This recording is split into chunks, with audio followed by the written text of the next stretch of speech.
Hammaga assalomu alaykum do'stlar. Demak, bugun sizlar bilan 2025-yilda Instagramda qanaqa qilib Reels orqali o'sish mumkin, auditoriya yig'ish mumkin va eng asosiysi Reels orqali mijoz olish yo'llarini bosqichma-bosqich sizlarga tushuntirib beraman. O'zimni demak praktikamdan kelib chiqqan holatda. Men Dilshod Hamrayev 25 yildan beri media olamida demak shug'ullanib kelaman, tajribaga egaman. Hozirgi kunda shaxsiy brend qurish bilan shug'ullanib kelaman. Kadr studiya asoschisiman.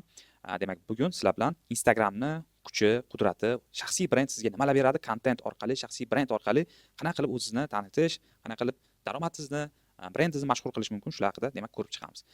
Demak, men bu yo'lni o'zim o'tganman. Bu yo'llardan har kuni o'nlab videolar chiqaraman, strategiyalar tuzamiz, jamoamiz bilan tahlillar qilamiz. Natijada shunaqa sxema paydo bo'ldiki, tajribadan kelib chiqqan holatda hozir men demak yordam bergan ko'plab brendlar, ya'ni shaxsiy brend egalari stabilniy, doimiy mijozlar oqimiga ega bo'lgan. Shuning uchun bugungi darsda sizga nafaqat nazariya, balki ishlaydigan real amaliyotimni, tajribamni, кейslarimni bermoqchiman. Demak, bugun Reels bu shunchaki video emas. Ya'ni siz shunchaki Reelsga oddiy qarashingiz mumkin. Bu e'tiborni qaratadigan yagona hozirgi demak yechim desak bo'ladi. Kim e'tiborni boshqarsa, o'sha bozorni boshqaradi hozirgi kunda. Oldin reklama uchun pul to'lash kerak edi. Endi esa algoritmlar sizni o'zingizni to'g'ri tutgan bo'lsangiz agar, ya'ni kontent orqali sizni bepul ko'rsatadi. Ya'ni oldinlari blogerlarga, targetlarga katta pullar sarflagansiz, hozir esa minimalniy rasxod qilib, ya'ni shunchaki content makerlar uchun, mobilograf, videograflar uchun pul to'laysiz va demak shu videolar orqali, kontentlaringiz orqali juda ham katta prosmotrlar qilib, demak yaxshi natijalarga chiqishingiz mumkin bo'ladi. 2025-yilning asosiy qoidasini yodda tuting, eslab qoling. Content bu kapital. Har bir video bu sizni kichik aktivingiz. Bugun u 10 ming prosmotr bo'lsa, deylik qaysidir videongiz, ertaga u sizga mijoz olib keladi. 100 ming prosmotr bo'lsa, tasavvur qiling, sizga qancha sadoqatli mijozlarni, loyalniy auditoriyani olib kelishi mumkin. Agar million prosmotr bo'lsa-chi, albatta shunga qarab konversiya bo'ladi, mijozlar keladi, obunachilar keladi va sizni tanilishingizga bu sababchi bo'ladi. Keling, kontent strategiyani ko'rib chiqamiz. Demak, endi asosiy savol. Qanaqa Reels qilish kerak? U haqiqatdan ham ishlasin. Ya'ni shunaqa Reels qilingki, u aniq ishlasin, sizga natija olib kelsin. Avvalo, Reels bu reklama emas, bu hissiyot ekanligini tushunib olishingiz kerak bo'ladi. Odamlar reklama ko'rishni xohlashmaydi hozirgi vaqtda. Ya'ni reklamani sezsa, o'tkazib yuboradi. Lekin haqiqat shundaki, hikoyali, demak, tabiiylikni beradigan videolar prosmotr bo'ladi hozirgi vaqtda. Ya'ni storytelling deydi buni. Shuning uchun sizni content strategiyangizda 3 ta yo'nalish bo'lishi kerak bo'ladi. Buni yozib olishni maslahat beraman. Birinchi, demak, yo'nalish bu prosmotr uchun. Diqqatni tortadigan, wow effekt beradigan videolar bo'lishi kerak bo'ladi. Ikkinchi, demak, qadam bu sizni auditoriyangizda, ya'ni sizni sahifangizda qolishi uchun. Bu demak foydali o'zingizning yo'nalishingizda har xil kontentlar bo'lishi kerak bo'ladi. Shunaqa ekan-ku degan fikr kelishi kerak ko'rgan insonda. Ya'ni sizni chiqargan reelslaringiz orqali o'zini tajribangizda, o'zingizning mahsulotingiz, xizmatingiz haqida, o'zingizning yo'nalishingiz bo'yicha foydali ma'lumotlar berib boriladigan kontent turi bu. Ya'ni rubrika. 3 qadam bu sotib olish uchun, ya'ni sotuv kontenti.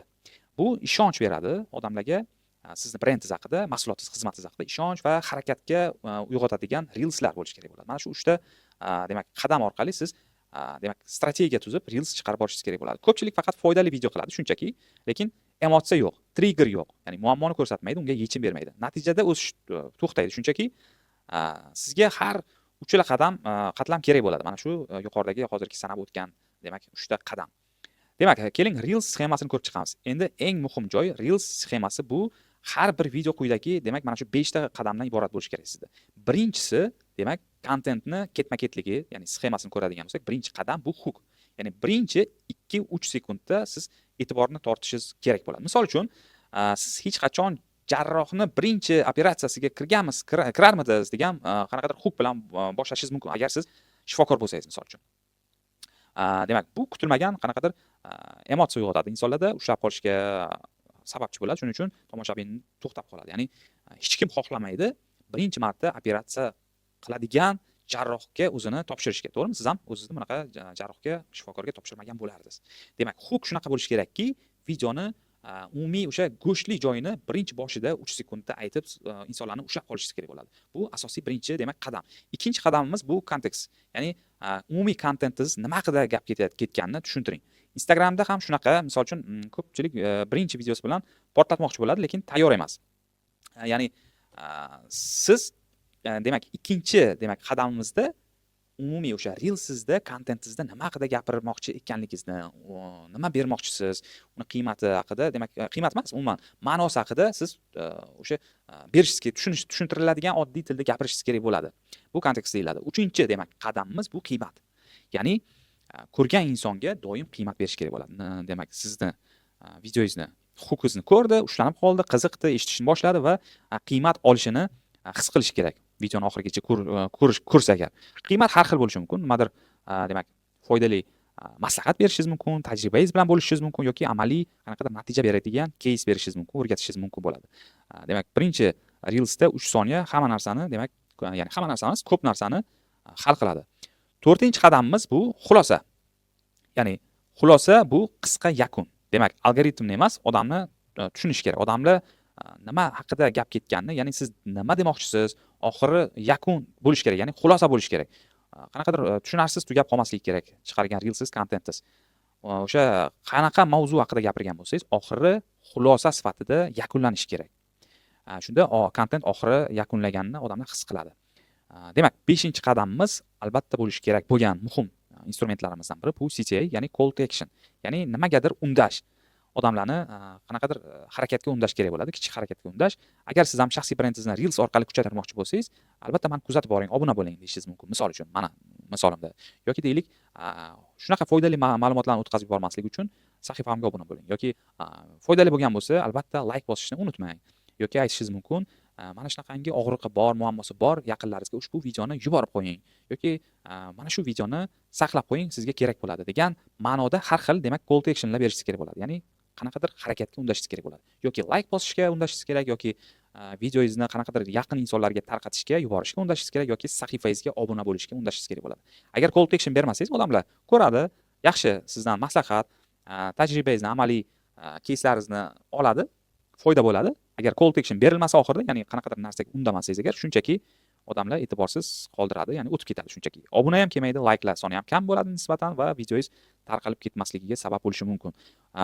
Demak, bu sxema ishlaydigan narsa, ya'ni amaliy o'zimning tajribamdan kelib chiqqan holatda kontentni demak sxemasini sizga soddaroq qilib tushuntirishga harakat qildim. Demak, birinchisi hook edi, ya'ni 3 sekundda jalb qilish, ikkinchisi kontekst, ya'ni nima haqida gap ketganini kontentingizda tushuntirishingiz kerak bo'ladi.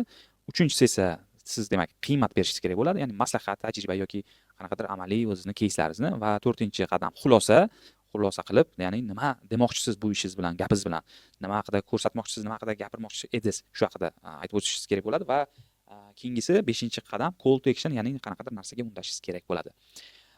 Demak, endi g'oyani qayerdan olishingiz mumkin? Ya'ni Reels uchun kontentlarni g'oyani qanaqa qilib tuzishingiz mumkin, qanaqa qilib topishingiz mumkin? G'oya topa olmayapsizmi? Demak, 3ta demak mana shu manbani yozib oling. Ya'ni 3ta hozir beradigan demak sizga yechim beraman. Birinchisi bu bo'lishi mumkin mijozni yo'li. Ya'ni siz nimadir mahsulot yoki xizmat sotishingiz mumkin bo'ladi. O'sha demak sizning mijozlaringiz bor. Mana shu mijozni yo'lini o'rganib chiqing, analiz qiling. Ya'ni A nuqtada turgan mijoz va B nuqtaga bormoqchi bo'lgan, kelmoqchi bo'lgan mijozning muammolari. Ya'ni A nuqtadan B nuqtagacha oralig'idagi muammolarni o'rganib chiqib, mana shu haqida kontent chiqarishingiz mumkin bo'ladi. Ya'ni yechim haqida. Va har bir bosqich alohida video bo'lishi mumkin. Ikkinchisi demak, yechim bu ikkinchi qadamimiz og'riq va har xil to'siqlar. Ya'ni insonlarni o'sha mijozlaringizni yoki umuman auditoriyangizni og'riqlari har xil, ularning ehtiyoji, ularning xohishlari, ularni o'sha narsaga olib bormoqchi bo'lgan har xil to'siqlar bo'lishi mumkin. Odamlarni nima ushlab turibdi, nima uchun o'sha narsaga bormayapti, mana shu haqida demak chiqarishingiz mumkin bo'ladi kontent. 3-chi qadam demak kengroq mavzular bo'lishi mumkin. Ya'ni siz tor mutaxassis bo'lishingiz mumkin. Ya'ni kichkina auditoriyada ish olib boradigan yo'nalishingiz bo'lishingiz mumkin, lekin mana shu narsani kengroq masshtabniy auditoriyaga yetib boradigan kontent qilishingiz mumkin bo'ladi. Masalan, nimaga ko'pchilik kontent qiladi-yu, natija ko'rmaydi? Meni yo'nalishimda shunaqa kontent chiqarsa, misol uchun, bu hammaga to'g'ri keladi. Ya'ni aynan qaysidir tadbirkorga qaratilmagan, aynan qaysidir ekspert, mutaxassisga qaratilmagan, bu umumiy Instagramda umumiy shaxsiy brendini umuman rivojlanmoqchi bo'lgan internetda o'zini blogini rivojlantirmoqchi bo'lgan insonlar hammaga tegishli bo'ladi. Ya'ni xuddi shunaqa o'zingizni yo'nalishingizni kengroq formatda tushuntirishga shunaqa kontentlar, mavzularni demak tuzib chiqing. Bu bo'yicha albatta sun'iy intellektlar hozirgi kunda juda ham zo'r yordam beradi. Xo'p, endi odamlar qiladigan xatolar, birinchisi misol uchun bo'lishi mumkin, fikr zo'r, lekin uni ifodalash, jonlantirish yo'q. Ya'ni sizda zo'r fikrlar bor, lekin uni yetkazib bera olmaysiz. Oddiy aytganda video ishlamaydi. Ya'ni sizda bilim zo'r, lekin buni sizdan boshqa hech kim bilmaydi. Keyslarimiz bor, natijalaringiz bor, praktikangiz zo'r, lekin buni hech kim bilmaydi. Ya'ni hissiyot bera olmaysiz video kontentlar orqali. Qanaqadir pauzalar bo'lasiz, ovozlarda, sifatlarda, kontentlarda, yuz, mimika va hokazolarda. Bularning barchasi muhim albatta. Mana shular ustida ishlashingiz kerak bo'ladi. Buning uchun albatta kichkina sizga lifehack o'rgatib o'taman. Kamerani, demak, telefoningiz kamerasini, selfisini yoqib, uyda bo'lishingiz mumkin, xohlagan joyda, xohlagan gapingizni, ya'ni qanaqadir kontent sifatida o'zingizni zapis qilishingiz mumkin. O'zingizni ko'rgan holatda. Bundan kelib chiqib qo'rquvlaringiz o'sha yo'qoladi, o'zingizni kamchiliklaringizni ko'rasiz va shu orqali o'zingizni mimikalaringizni, emotsiyalaringizni, gapirish texnikangizni rivojlantirib olishingiz mumkin bo'ladi. Xo'p, yana ko'pchilik qiladigan xatolarning ikkinchisi ideal bo'lishim kerak degan fikr bor ko'pchilikda. Ya'ni birinchi zo'r bo'lishim kerak, zo'r gapiradigan bo'lishim kerak, zo'r sifatli jamoa topishim kerak bo'ladi, zo'r demak komanda topib, zo'r sifatli kontent chiqarishim kerak yoki eng zo'r g'oyani topishim kerak, keyin video chiqaraman, keyin rivojlantirish boshlayman degan fikr. Yo'q, unaqa emas aslida. 2025-yilda tabiiylik muhim, samimiylik, jonli bo'lishi muhim. Eng kuchli format shunda. Ya'ni ideal narsani kutmaslik kerak. Uchinchi xatoliklardan biri Reelsni reklama deb o'ylash. Aslida u sizni tanitadigan qanaqadir hikoya deb qarashingiz kerak bo'ladi. Ya'ni Reels chiqaradigan videoingiz bu reklama emas. Reklama formatida chiqarmaslik kerak. Ko'pchilik xatosi ham doimiy qanaqadir sotuv kontent qilishni xohlashadi. Ya'ni shunaqa kontentlar chiqaradi. Doimiy chiqargan videolari reklamli, ya'ni reklamaga qaratilgan bo'ladi. Unaqa bo'lishi kerak emas. To'rtinchi xatolardan eng uchraydigani yana 3 kunda natija kutish yoki 1 haftada natija kutish, tez natija kutish. Ba'zan eng yaxshi Reels 2 oy o'tib ham portlab ketadi. Ya'ni prosmotr millionga chiqadi. Turib 1 oydan keyin, 2 oydan keyin ham chiqib ketishi mumkin. Sabrsizlik eng asosiy xato. Mana shu xatoliklarni demak yo'l qo'ymasligingiz kerak, inobatga olishingiz kerak bo'ladi. Endi Reels orqali mijoz qanaqa qilib olish mumkin? Ko'p odam shunaqa deb o'ylaydi. Ya'ni prosmotr bor, lekin mijoz yo'q. Sababi oddiy buni. Reels ishlayapti, lekin profil ishlamayapti. Ya'ni prosmotr bor, lekin mijoz qanaqadir sotuv bo'lmayapti. Bu sizda ham shunaqa og'riq bo'lishi mumkin. Reels bu tasavvur qilishingiz uchun aytaman, eshik. Ya'ni eshik vazifasini bajaradi. Odam undan kiradi, lekin ichkarida nima bor, shu hamma narsani hal qiladi. Profilingizda bo'lishi kerak bo'lgan narsalar. Birinchidan aniqlik bo'lishi kerak, ya'ni biolaringiz o'sha to'g'ri upakovka qilingan bo'lishi kerak. Sizni biolaringiz, sizni username'ingiz, o'sha bioda yozilgan ketma-ketlikda tajribangiz, kim ekanligingiz, mijozlarga nima bera olasiz, nima uchun sizni kuzatish kerak, nima uchun siz bilan qolish kerak va voronkaga olib boradigan demak qadamlar bo'lishi kerak va umumiy vizual ko'rinishi. Ya'ni aniqlik bo'lishi kerak. Siz kimsiz va kimga yordam berasiz. Ikkinchi qadam dastlabki demak o'sha chiqaradigan postlaringiz, reelslaringiz ishonch quruvchi bo'lishi kerak, ya'ni ishonch beruvchi, odamlarni ishontiradigan, qo'pol qilib aytganda foyda va real natijalarni ko'rsatadigan bo'lishi kerak. Ya'ni odamlar sizni videolaringizni ko'rganda ishonish kerak, foyda olishini his qilish kerak va natijalaringizni ko'rish kerak. Uchinchi qadamimiz har hafta bitta sotuv reelsi bo'lishi kerak. Demak, хотя бы. Ya'ni har xil rubrikada reels chiqarasiz, video chiqarasiz. Shularning ichida haftada bitta sotuv reelsi chiqarsangiz bo'ladi, yetadi. Odamni siz bilan ishlashga undaydigan, ya'ni o'sha sizdan mahsulot yoki xizmatingizni sotib oladigan. Demak, endi sizda reels qilishni to'liq ishlaydigan sxemasi bor. Harakat qildim qisqa vaqt ichida tushuntirib berishga, lekin men bilan bu narsani mustaqil yo'lga qo'yish uchun vaqt, ya'ni bu narsalarni mustaqil qilishingiz uchun sizga vaqt kerak bo'ladi, tizim kerak bo'ladi va tajriba kerak bo'ladi.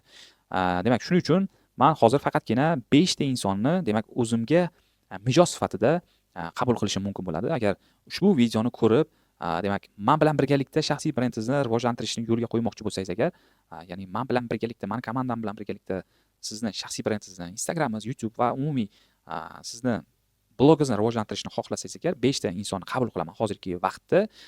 Men va jamoam siz bilan birga shaxsiy brendingizni to'liq rivojlantiramiz. Reels strategiyasini tuzamiz, kontentingizni neyrosetlar yordamida tezlashtiramiz, ya'ni har xil sun'iy intellektlar bilan ishlaymiz, sizni avataringizni, kloningizni yaratamiz. Ya'ni bu nima degani? Sizni vaqtingizni tejagan holatda avatar orqali videolar chiqarishimiz mumkin bo'ladi. Aytgancha, mana shu video ham aslida avatar orqali, ya'ni mani sun'iy o'zimni klonim orqali yaratildi. Ya'ni bu aslida hozir siz ko'rib turgan man o'zim emasman. Ya'ni mani sun'iy intellektim bu. Ya'ni avatar orqali shunaqa demak darslik tayyorlaganman. Xuddi shunaqa sizni ham reelslar chiqarishimiz mumkin bo'ladi, sizni ham darsliklar chiqarishimiz mumkin bo'ladi YouTube'ingizda. Undan tashqari siz uchun sun'iy intellekt orqali maxsus mana shunaqa avatar yasab, shu orqali juda ham ko'plab kontentlar chiqarish orqali protsessni tezlashtiriladi. Ya'ni vaqtni tejagan holatda natijani 3-4 barobar tezroq olish imkonini beramiz. Bu oddiy xizmat emas, aslida bu siz bilan birga yuradigan kontent jamoasi desak ham bo'ladi. Sizda g'oya bo'lishi mumkin, ovoz va natija demak hammasi studiyamiz, strategiya, umumiy hamma narsa bu biz tomonidan bo'ladi. Hammasini qisqa qilib aytganda qolganini biz bajarib beramiz. Agar siz 2025-yilda brendingizni portlatmoqchi bo'lsangiz agar, albatta men bilan bog'laning. Pastda demak havola qoldiraman. Men bilan birgalikda bog'lanish uchun mana shu havolani ustiga bosib, kirib, demak bog'lanib, o'zingiz haqingizda ma'lumot berib, demak siz bilan yuzma-yuz ko'rishib, shaxsiy brendingizni birgalikda rivojlantirishimiz mumkin bo'ladi. Qisqa vaqt ichida, demak 3 oylik shartnoma qilib, 3 oy ichida sizga katta auditoriya, prosmotr va rivojlanish imkoniyatini demak birgalikda quramiz siz bilan birgalikda. Demak sizga umumiy tajribamdan kelib chiqqan holatda kontent yaratish bo'yicha demak o'zimning кейslarimni berdim. Lekin eng katta natija bu demak o'zingizda bo'ladi. Aslida bu harakatingizda. Endi sizda qanaqadir instrumentlar, qanaqadir bilimlar bor. Bu narsalarni endi ishlatishingiz kerak bo'ladi. Endi albatta o'zingizda demak navbat sizda. Instagramni demak sizga ishlaydigan platformaga aylantirishingiz mumkin bo'ladi. Hozirgi kunda Instagram sizga katta auditoriya, ya'ni mijozni kutib o'tirishingiz shart emas. Sizni chiqargan kontentingiz o'zi borib mijozni qiziqtirib, o'zi sizgacha olib kelishi mumkin. Ya'ni birgina video orqali million prosmotr qilish orqali juda ham ko'plab mijozlarga, juda ham ko'plab kerakli auditoriyaga erisha olasiz qisqa muddat ichida. Demak, sizlar bilan demak Dilshod Hamrayev bo'ldi. Agar videomiz bugungi darsligimiz sizga ma'qul kelgan bo'lsa, yoqqan bo'lsa, like bosishni unutmang va shunaqangi Instagramda kontent qilish bilan og'rig'i bor, qiynalib, nima qilishni bilmay yurgan tanishlaringiz bo'lsa, yaqin insonlaringizga ushbu videoni jo'natib qo'ying. Albatta, kommentariyada o'zingizning fikringizni yozib qoldiring. Nima insight oldingiz, nima foydali narsa oldingiz. Albatta, bu menga juda ham yoqimli bo'ladi o'qib. Va albatta shaxsiy brend qurmoqchi bo'lsangiz, albatta pastda описаниеda havola qoldirdim. Mana shu havolaga o'tib, bemalol men bilan bog'lanishingiz mumkin bo'ladi. Sog' bo'ling, salomat bo'ling. Keyingi videolarimizda albatta ko'rishamiz.